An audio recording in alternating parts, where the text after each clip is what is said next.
ሰላም እንዴት ቆያችሁ የኛ ፕሮግራም ተከታታዮች?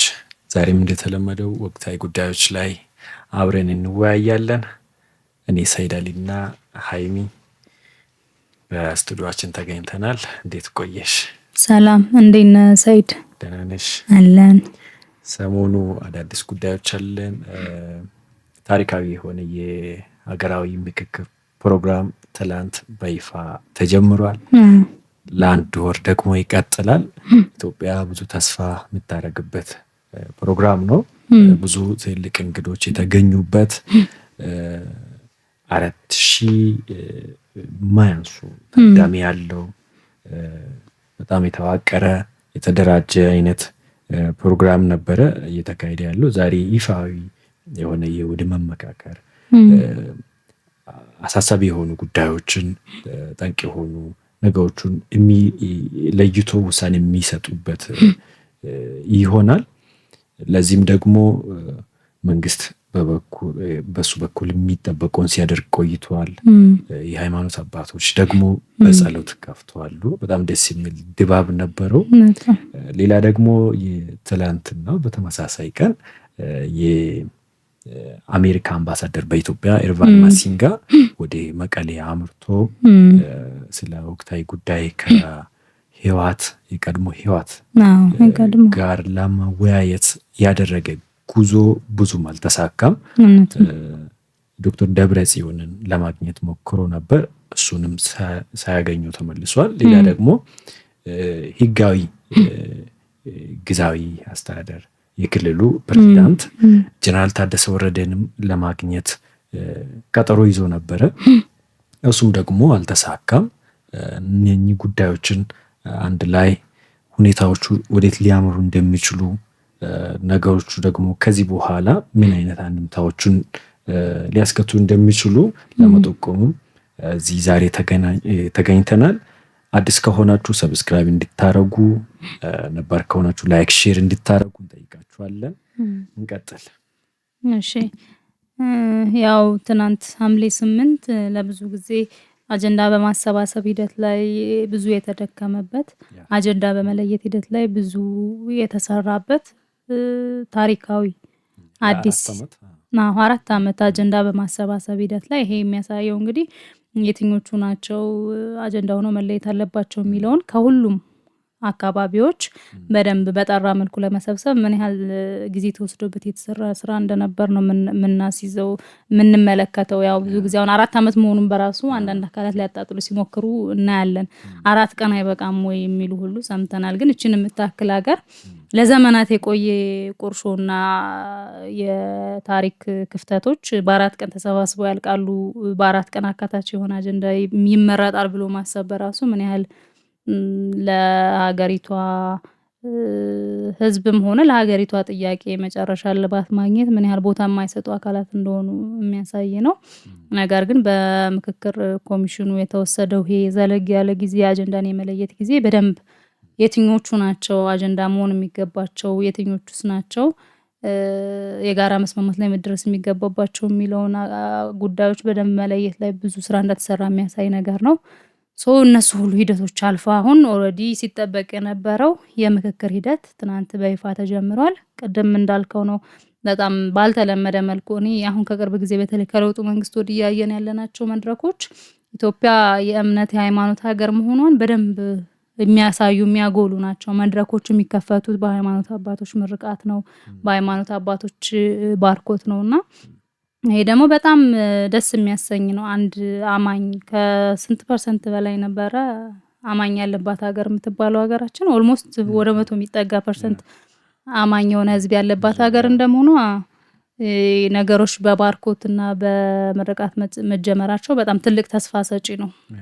በጣምም ደስ የሚል ነው። ያው ስኬቱን መጨረሻ ላይ የተሳካ እንደሚሆን ተስፋ የሚያስጥል ነገርም ነው ብዬ አስባለሁ። ሌላም ደግሞ አይተሽ ከሆነ በጉባኤው ላይ የተገኙ የውጭ ሀገር እንግዶች አሉ፣ የአፍሪካ ህብረት ታዛቢዎች አሉ፣ የኢትዮጵያ የቀድሞ ባለስልጣናት ተገኝተዋል። እንዲሁም ደግሞ አካል ጉዳተኞችም ሳይቀሩ በጣም አካታች የሆነ በጣም ደስ የሚል በጣም የተደራጀ በስቴጁ ላይ ደግሞ ሲንጸባረቅ የነበረ መልእክቶቹም ደግሞ አንድነትን የሚያጎለብቱ ናቸው። ከዚህም በኋላ የሚደረጉ በተለይ ለአንድነት እንቅፋት የሆኑ ሜቢ በማወቅም ባለማወቅም በህገ መንግስታችን ውስጥ የተካተቱ ነገሮች የሚለዩበት ለሀገራችን አንድነት የሚበጀውን ውሳኔ የሚያሳልፉበት ህገ መንግስትን እስከ መቀየር በአዲስ መልክ እስከ መጻፍ የሚደርስም ሊሆን ይችላል ተብሎ ይጠበቃል። ለአንድ ወር ያክል የሚቆይ ትልቅ ጉባኤ ነው።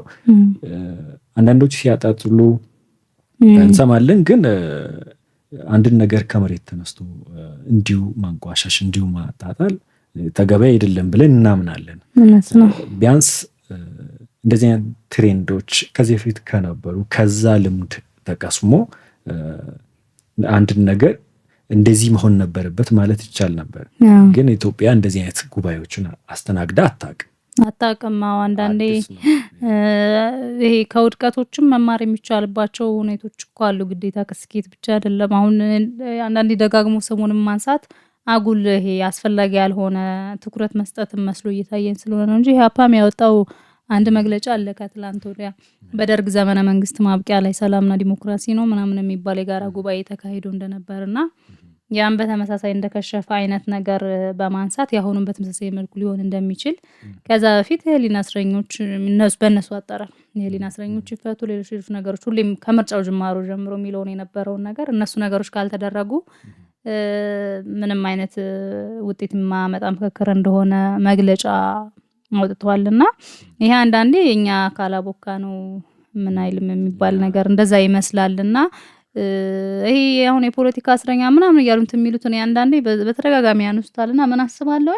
አሁን እነሱ ወንጀል በሰራበት ልክ በጋግባብ አይጠየቅ የሚል አቋም ነው ያላቸው ምንድነው የሚለው ራሱ ጥያቄ ያስነሳብኛል። ዝም ብሎ በዘፈቀደ በህግ ጥላ ስር በስርዓቱ በህግ አግባብ ተጠያቂ የሆነ ያለን ሰው ዝም ብሎ ከመሬት ተነስቶ እንዲለቀቅ ራሱ መጠየቅ እኔ ከምን አይነት የእንትን መሰረት ተነስቶ የሚያደርጉት ነገር እንደሆነ አላውቅምና በዚህ መንገድ ዝም ብሎ ከማይረባ ነገር ጋር የሆኑ ፖይንቶችን አነካክቶ የሆነ አይነት የሟርት አይነት የሚመስሉ አይነት አጀንዳዎችን ለማራመድ የሚሞክሩ ብዙ ብቁ ያልሆኑ ለሀገር ሰላም ምንም አይነት ፍላጎት የሌላቸው እንደሆኑ የሚያሳዩ በርካታ አካላት እንደተባለው ትችቶችን ያዘንባሉ። ነገር ግን አሁን በተያዘው መንገድ ትክክለኛ አጀንዳ መለየት ስራም ትክክለኛ ደግሞ የችግሩ ባለቤት የሆኑ በችግሩ ላይ ሀሳብ ማጋራት የሚችሉ አካላት በደንብ እንዳልከው በጣም አካታች በሆነ መንገድ የተሳተፈበት መድረክ ስለሆነ ውጤታማ መሆኑ እንደማያጠራጥር ከወዲሁ የምናየው ነው። ያው ትናንት እንዳልከው የሚተላለፉ የነበሩ መልእክቶች በጣም ደስ የሚሉ ነበሩ።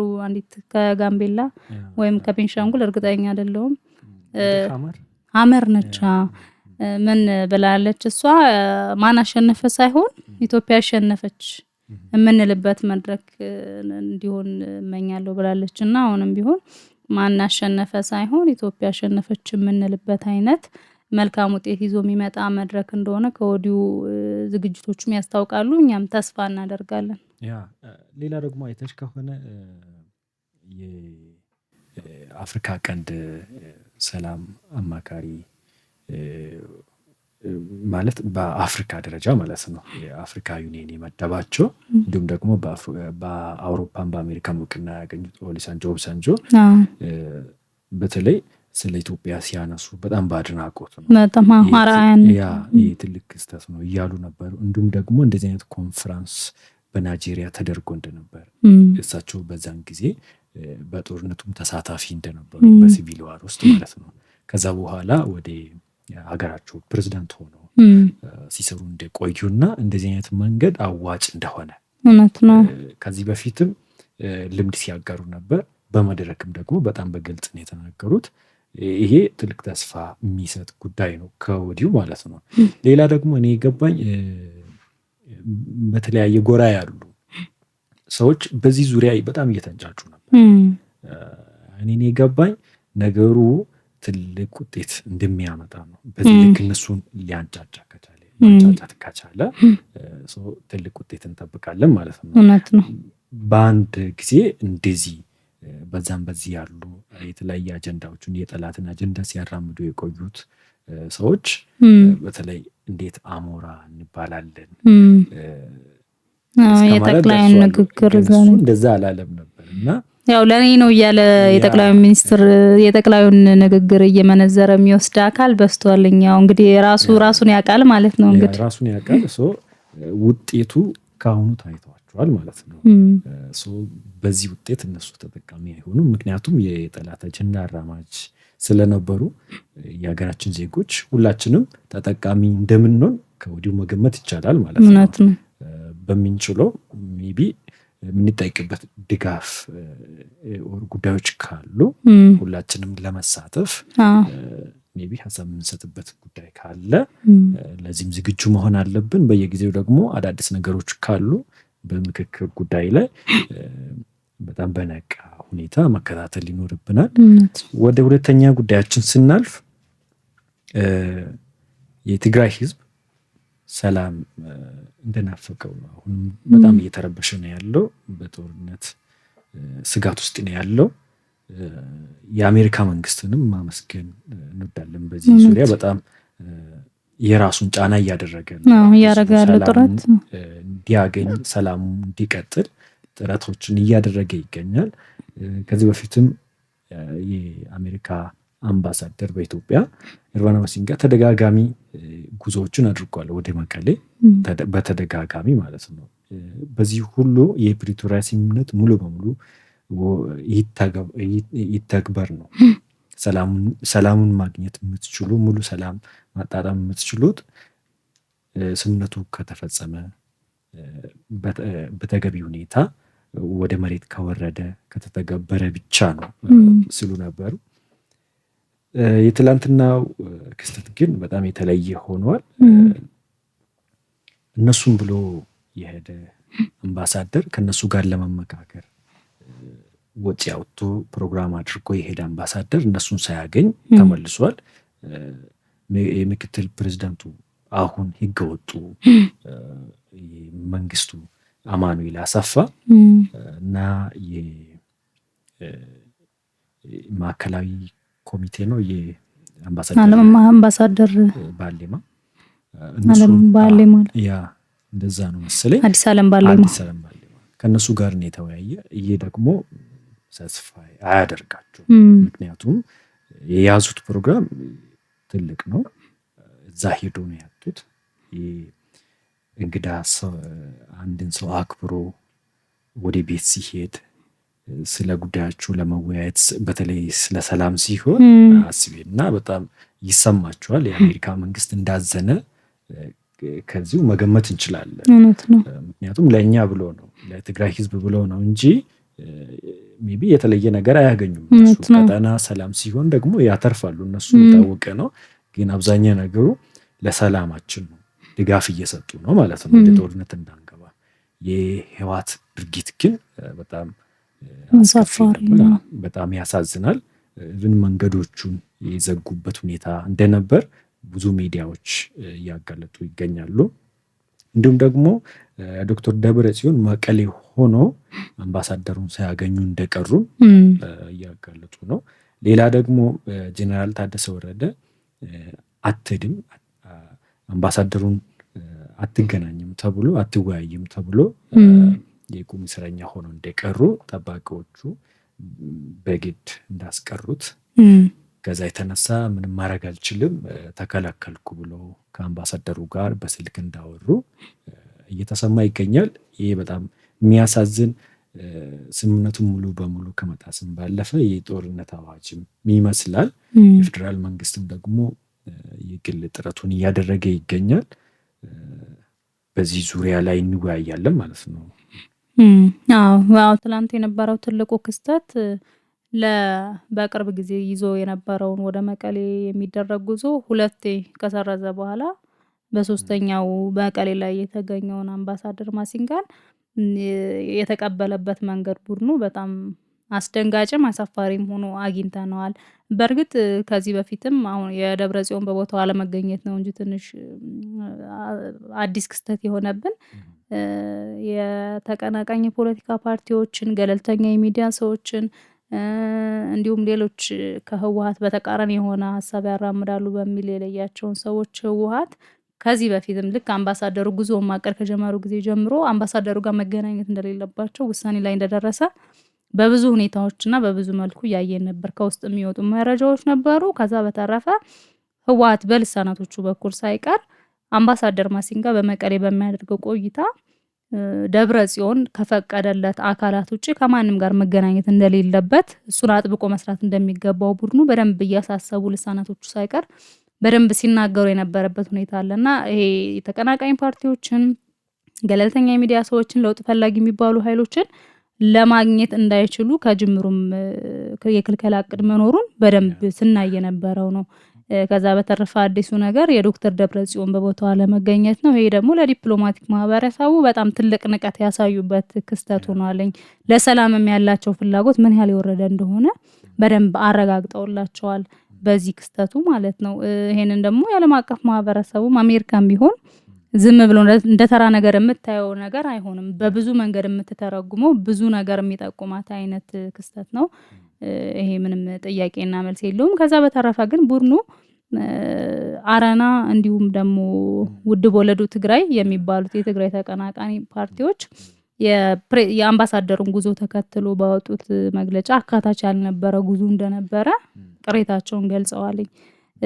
እንዲሁም ሌሎች እንደዚሁ እንደተባለው ቀደም ሲል እንዳቀዱትኝ ሌሎችንም ተቀናቃኝና ይሄ በትግራይ ያለውን ሁኔታ ያጋልጣሉ ተብሎ የሚታሰቡ አካላትን እንዳያገኙ ብዙ ርቀት ተሄዷል አምባሳደሩ። ሆኖም ግን በዚህ ጉዟቸው ቅድም ስታነሳው እንደነበር የነበረው ያልተለመደ ሁኔታ በመቀሌ የነበረው ድባብ፣ የመንገዶች መዘጋት፣ ጀነራል ታደሰን እንዳያገኙ መከልከላቸው ምናምን በራሱ ቡድኑ የምርም መሬት ላይ የሚያደርገው እንቅስቃሴ ምን ነበር የሚለውም በደንብ ግልጽ የሆነ ማብራሪያ የሚሰጥላቸው ይሆናል ብለን እናስባለን።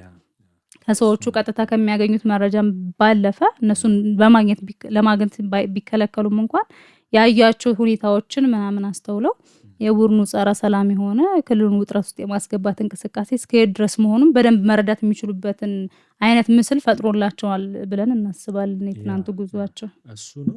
ሌላ ደግሞ የፕሪቶሪያ ስምምነት እንዲተገበርም ጥሩ የነበሩ የአውሮፓ ህብረትም እንዲሁም ደግሞ የአሜሪካ መንግስትም ከጥቂት ጊዜ በኋላ አይተሽ ከሆነ ክልሉ በተለይ የትግራይ ክልል በሻዕቢያ ተጽዕኖ ስር እየሆነ ማምጣቱን በደንብ የተረዳበት ቀን ነው ብለን እናስባለን። ሻዕቢያ ፍላጎት ደግሞ ይታወቃል በቀጠናው። የአሜሪካ መንግስትም ደግሞ ለዚህ ነው ማዕቀቦቹን የሚጥልበት በየጊዜው ማለት ነው። የነ ደብረ ጽዮን እንቅስቃሴም በሻዕቢያ ስር ሆኖ ነው ማለት ነው። ይህን ራሱ የትላንትናን ክስተት ራሱ በዚህ መልኩ ሊያስተናግዱ የቻሉበት ዋና ምክንያት በሻዕቢያ ትዕዛዝ ይመስላል። ምክንያቱም ጽምዶ ዋና ትኩረቱ ወደ ጦርነት ለመግባት ነው። ወደ ጦርነት ገብቶ ከዛ በኋላ ከቻሉ መንግስትን በኃይል አስገድዶ የሚፈልጉትን ነገር ለመቀበል ለመውሰድ ነው የሚፈልጉት። ካልሆነ ደግሞ ማዕድናትን እየዘረፉ መቀጠል መቆየት፣ እድሜ መግዛትን ነው የመረጡት። ለዚህ ደግሞ ጽምዶ ያዋጣቸዋል በጦርነት መቀጠል የሚፈልጉ ከሆነ። የአሜሪካ መንግስት ደግሞ እያለ ያለው ችግሮቻችሁን በንግግር ፍቱት፣ የፕሪቶሪያን ስምምነት አክብሩ ነው እያለ ያለው። እነሱ ደግሞ አሁን በተግባር ትላንት ያሉት አናከብርም ነው። አሁን ለሰላም ዝግጁነትም የለንም እና ትላንት ሽምግልና ተቀምጦ ሲያደራድር የነበረን አካል በዚህ መልኩ አሳንሶ በቦታ ለመገኘት እስከ ክልል ድረስ ሄዶ ሊያገኙት በሞከሩ ሰዓት መሰወር የሚያመላክተው ይሄንን ነው ማለት ነው። ሌላ ደግሞ ህጋዊ የክልሉ ፕሬዝዳንት እንደዚህ በጣም በሚያሳዝን ሁኔታ የቁም እስረኛ መሆናቸው መልእክት ለመለዋወጥ እንኳን መቸገራቸው የሚያሳየው የትግራይን ህዝብ አሁን ያለበት ሁኔታ ነው። ፕሬዝዳንቱን በዚህ ልክ ካፈኑት፣ እንቅስቃሴውን ከገደቡት፣ ህዝቡን ደግሞ በምን ልክ እንደጨቆኑትና ህይወቱን የመራራ ህይወት እንዲኖር እያደረጉ እንደሆነ በዚህ መገንዘብ እንችላለን ማለት ነው። ይህንን ነው ጌታቸው ረዳም በኤክስ ገጹ ላይ አንድ ያጋራው መልእክት አለ። በማሲንጋ ጉዞ ላይ ያው አሜሪካ የትግራይን ችግሮች በሰላማዊ መንገድ ለመፍታት የምታደርገውን ጥረት ካደነቁ በኋላ ጀነራል ታደሰን እንዳያገኙ መከልከላቸው ምንም የሚያስደንቅ ነገር እንዳልሆነ ቡድኑ ከድሮም የእግድ ክልከላን በማድረግ የፖለቲካ መደራደሪያ ማድረግ የትኛውንም አካልም ሆነ ህዝብን ልማዱ እንደሆነ አሁንም የትግራይ ህዝብን አፍኖ ለዚህ የድርድር ጥቅሙ እየዋለው እንደሆነ እንደሚታወቅ በደንብ ገልጾ እንትን ብሏል። ይሄ ምንም ከእነሱም የተደበቀ አይሆንም። ከዚህ በኋላ በተግባር የሚያዩት ነገር ነው። ከዛ በተረፈ እንዳልከው የተፈናቃዮችን በክልሉ የሚገኙ ተፈናቃዮችን አግኝተዋል። ከነሱ አንደበትም በደንብ እየደረሰባቸው ያለውን በደልና ሁኔታ መረዳት የሚችሉ ይመስለናል። ከሌሎች ክልከላ ከተደረገባቸው አካላት ውጪ እነሱ ላይ ደግሞ ትንሽ የሆኑ ሀቆችን በደንብ ማግኘት የሚችሉበት በደንብ ስለ ህወሓት ከዚህ በፊትም የሚያውቁት ነገር ነው። አያውቁም የምንለው ነገር አይደለም። ግን አሁን ደግሞ ፕራክቲካሊ ሄደው በደንብ የቡድኑን አምባገነንነት እንደተባለው የሚከተለውን የሻዕቢያ ስታይል የሆነ አካሄድ በደንብ እየተረዱት በደንብ እያወቁትኝ ነገ ከነገ ወዲያ ደግሞ ለሚወስዷቸው ተጨማሪ እርምጃዎች በደንብ እርግጠኛ የሚያደርጓቸውን መረጃዎች በደንብ አይተው ተመልሰዋል ብለን እናስባለን። ከዛ በተረፈ በጁላይ 22 ከዚህ ከትግራይ ክልል ይዘው የሄዱትን የውይይት አጀንዳና ጉዳይ ለፌዴራል መንግስቱ አሳውቀው ምላሽ ይዘው እንደሚመለሱ ማሲንጋ እየተነገረ ነው። ሆኖም ግን በህወሓት በኩል ስቲል ያው የተለየ ነገር እንደማይጠብቁ ያው አሲዘው የሄዱትንም ነጥብ ስለሚያውቁትም ነው የተለየ ነገር እንደማይጠብቁ በዛም ጉዳይ ፌዴራል መንግስቱ እንደማይስማማ በደንብ ስለሚያውቁም ይመስለኛል ምንም የተለየ ነገር እንደማይፈጠር እንደተባለው እነዚህን ሰዎች የተቀበሏቸው ይሄ ዲፕሎማቲክ ማህበረሰቡ ላይ እንደዚህ አይነት የዲፕሎማሲ ጥረት ሲደረግ ገፉ ላለመባል ብቻ የተቀበሏቸው እንደሆነ የሚያሳዩ ብዙ የሚዲያ እንቅስቃሴዎችን በደንብ እየታዘብን ነው። የሚረዳ አካል ይረዳል እንቅስቃሴያቸውን ለዲፕሎማሲም መንገድ እንደዘጉ ግን አልዘጋንም ለማለት ብቻ የትላንትናውን የአምባሳደሩን ጉዞ ያስተናገዱት አልዘጋንም ይኸው ለማለት ብቻ ነው እንጂ ተነጋግሮ ችግሮቹን ለማፍታት እንዳልሆነ በጣም ግልጽ ነው። ሌላ ደግሞ በሌላ በኩል እየወጣ ያለው መረጃ የሚያሳየው ጀነራል ታደሰ ወረደንም ደብረጽዮንንም የግድ ማግኘት ስላለባቸው ለሰላም የሚከፈለው ማንኛውንም ዋጋ ለመክፈል ዝግጁ እንደሆኑ አምባሳደሩ አሳውቆ ማለት ነው። ሌላም ጊዜም ቢሆን አገኛቸዋለሁ፣ ተገናኝተን እናወራለን፣ ጦርነቱ ከተከፈተ በኋላ ህዝቡ ከተጎዳ በኋላ ከምንነጋገር አሁን ብንነጋገር ይሻላል፣ ለመነጋገር አሁንም አስፈላጊውን ዋጋ እንከፍላለን ብሎ ቀጠሮ እንዳሳያዘ የትላንትና ስላልተሳካ ማለት ነው። እና ህወሓት በዚህ ደረጃ አሁንም ለጦርነት ተዘጋጅቷል። ተው እየተባሉ ነው፣ እምቢ ነው እያሉ ያሉት የሚያሳዩ ይሄን ነው። ከጀርባቸው ሆነው ሞራል እየሰጣቸው ያለ ደግሞ ሻዕቢያ ነው። በጣም ግልጽ ነው። ጠቅላይ ሚኒስትሩም ትላንት አሞራ ስሉ ሲጠሩ የነበሩ ግብፅም ሻዕቢያም እነኚህ ናቸው።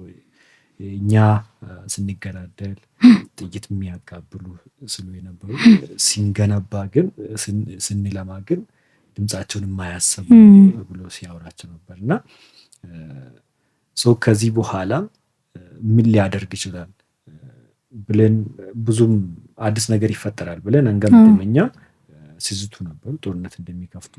ትላንት አይተሽ ከሆነ በጎንደር አካባቢ ነው የተወሰነ ጦርነት ውጊያዎች ነበሩ በፋኖች እና የህወሓት ታጣቂ በራያ እና ይሄ ራሱ ብዙዎቹ የሚያመላክተው ነገር አለ ስሉ ነበር።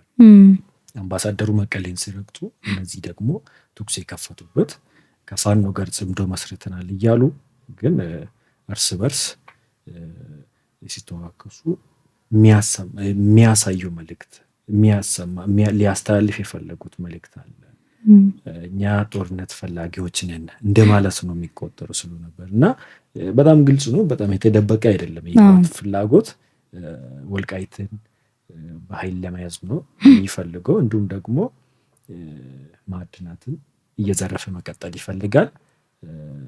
በአዲስ አበባም ይሁን በተለያዩ ቦታ ያላቸውን የራሳቸው የነበረ በኃይል ሲወስዱ ዘርፎ ያካበቱትን ንብረቶቹን እንደገና ወደ ቦታ እንዲመለስላቸው ይፈልጋሉ። ይህን ደግሞ ተደራድሮ ሳይሆን በኃይል ከዚህ በፊት ልክ ሲያደርጉ የነበሩትን አይነት እንቅስቃሴ አድርጎ ነው መውሰድ የሚፈልጉት። ይሄ ደግሞ ዛሬ ላይ አይሳካላቸው። የኢትዮጵያ ሕዝብም ነቅቷል። የኢትዮጵያ መንግስትም አሁን ያለውን ነገር ተረድቷል። በስልታዊ መንገድ እየሄደበት ነው። ሜቢ ከምክክር በኋላ አዳዲስ ነገሮችን ልንሰማ እንችላለን። እስከዛ ግን ያለውን ነገር በእርጋታ እየተከታተልን እንሄዳለን። አዎ እንዳልከው ነው። ምንም አዲስ ነገር አንጠብቅም። ህወሓት በግልጽ እያሳየ ያለው አቋሙ ያው ጦርነትና ጦርነት ብቻ ነው ፍላጎቴ የሚል ነው። ለፕሪቶሪያ ስምምነትንም ዳግም አክብሮ ለመቀጠል የማይስማማባቸውም የራሱ ጉዳዮች አሉ። ምክንያቱም ስምምነቱ ላይ ፈርሟቸው የመጣቸው ነጥቦች እሱ ከሚላቸው ፍላጎቶቹ ፍጹም ተቃራኒ እንደሆኑ ያውቃልኝ። በዛ ሰዓት በጭንቅ ሰዓት ላይ ስለሆነ ሜቢ በግዳጅም ሊሆን ይችላል፣ ያው ለፎይታ ጊዜም ሊሆን ይችላል የፈረማቸውና ያም ስምምነት ለማክበር መቼም እንደማይስማማ ነው የምንረዳው። አሁንም የሚያደርገው እሱን ነው። የጦርነት ጉሰማውን ቀጥሏል። አሜሪካም የዓለም አቀፍ ማህበረሰቡም የቡድኑ ትክክለኛ አቋም በይፋ እየተረዳ ነው። ነገ ጦርነት ውስጥ ሲገባ ደግሞ የዓለም አቀፍ ማህበረሰቡ ራሱ ምን ያህል ጫና ውስጥ እንደሚያስገባው ከወዲሁ በደንብ መረዳት እንችላለን። በውስጥ በኩልም ደግሞ ያለው ህዝባዊ እምቢተኝነትም አለ። በዚህም በዚያም ቡድኑ አሁን የመጨረሻ የማያመልጥበት ደረጃ ላይ የደረሰ ይመስለናል። ዞሮ እንግዲህ እስኪ በቀጣይ ደግሞ ማሲንጋ በሁለተኛ ዙር ጉዞ ላይ አዲስ ነገር ያው እንደዚህ አይነት ክስተቶች ላይ እርግጠኛ ሆኖ እንዲህ ነው የሚሆነው ማለት ስለሚያስቸግር እንደተባለው አዲስ ነገር አንጠብቅም። ግን ደግሞ በዛኛው ጉዞ ላይ ባልተጠበቀ መልኩ አዲስ ነገሮች የሚከሰቱ ከሆነ አብረን የምናይ ይሆናል። ሜቢ ከተሳካ ነው እሱ የአሁኑን ራሱ ሲያደናቅፉ ቆይቶ ነው ከምንዘጋ ብሎ ነው የከፈቱት። አዎ የደህንነት ስጋት አለ፣ እኛ የደህንነት ዋስትና አንሰጥም በሚል ነው የመጀመሪያውን ዙር ራሱ አምባሳደሩ ጉዞ እንዲሰርዝ የተደረገው የሚባል እንትንም አለና ፍላጎቱም የላቸውም። ጦርነትን የሚጀምሩ ይችላሉ። አሁን ትንኮሳዎች ነው ያሉት። ሜቢ የሚቀጥለው እንዳይሳካ ወደ ሙሉ ጦርነት የሚባለውን ደረጃ ራሱ ሊገቡ ይችላሉ። ሰላም የሚባለው አካሄድ አንደኛ ፍላጎቱን የማያስፈጽምለትም፣ ሁለተኛም ደግሞ ሌላ ብዙ ተጠያቂነቶችን የሚያመጣበት በወንጀል የተዘፈቀ ስብስብ ስለሆነ ፍጹም ሰላምን እና ንግግርን ምርጫው የሚያደርግ ቡድን አይደለም። ይሄንን በእርግጠኝነት መናገር እንችላለን። ይሄ ሁላችንም ተረድተናል። ይሄን ያለውን ነገር በጊዜ ወቅታዊ የሆኑ ጉዳዮችን እየተወያየንበት እንሄዳለን። የዛሬውን በዚህ እንጨርሰዋለን። ላይክ ሼር አድርጉ። ሰላም ቆዩ። እሺ።